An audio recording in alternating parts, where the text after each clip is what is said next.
Nah, mengapa harus diremas-remas segini? Itu bukan ajaib gitu. Karena kalau terlalu digiling misalnya pakai blender, bahan kimia yang lain ikut di situ sehingga elisitor yang dibutuhkan tanaman itu malah bisa rusak atau bukan konsentrasinya tidak pas gitu ya. Lalu yang lain gitu. Jadi ini sangat scientific. Itu tidak ada sesuatu. Cuma di Indonesia belum biasa. Belum biasa. Jadi itu pasti pupuk bukan, hormon bukan. Lalu apa? Sinyal.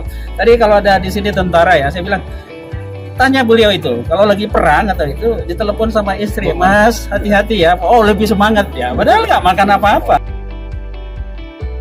Ya saya sudah sampaikan Biosaka itu bukan pupuk, bukan nutrisi, bukan hormon.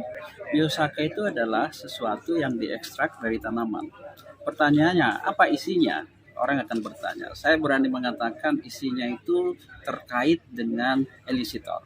Apa itu elisitor? Elisitor adalah suatu bahan kimia yang bisa mengaktifkan yang kita sebut ekspresi gen, sehingga gen tersebut diaktifkan, dan karena itu diaktifkan lalu prosesnya itu bisa membuat produk-produk yang diinginkan oleh tanaman, sehingga tanaman tersebut bisa menghasilkan sel yang lebih bagus, lebih kuat, sehingga dia tanamannya bisa lebih baik.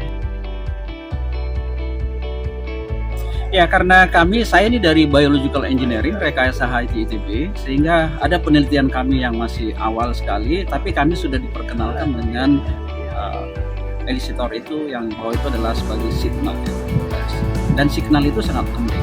Dan sebenarnya tapi kalau kita telusuri lebih jauh, orang menggunakan mikroorganisme di akar sama juga esensinya, bahwa di akar itu mikroba berinteraksi dengan tanaman, lalu si mikroba itu memberi signal ke tanaman, lalu tanaman menghasilkan defensif ya, sesuatu yang bisa menghadapi si mikroorganisme tersebut. Nah, tergantung mikroorganismenya, tanaman tersebut bisa makin sehat atau bisa juga jadi hama. Saya kira memang saya bisa mengerti karena petani sudah dijejali dengan bahan kimia, pestisida begitu lama, dan itu mudah sekali. Tentu saja karena udah terkebiasaan aja.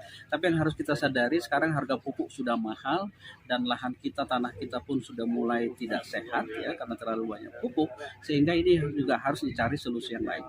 Bayangkan nggak, jumlah pupuk yang sekarang dipakai di Indonesia itu 10 juta ton, mahal sekali. Kalikan dengan harga pupuk yang 10.000, ratusan triliun, sehingga dengan ini kita harus menyadari bahwa suatu saat semua tidak bisa harus dipersiapkan pemerintah, kita harus mencari solusi. Nah, harapan saya tentu saja bantuan pemerintah tetap berjalan seperti yang saya sampaikan pertemuan kita di Cepu ya. Berharap subsidi pemerintah itu justru diberikan pada petani yang bisa melakukan inovasi, sehingga mereka bersemangat melakukan inovasi dan hanya minta subsidi.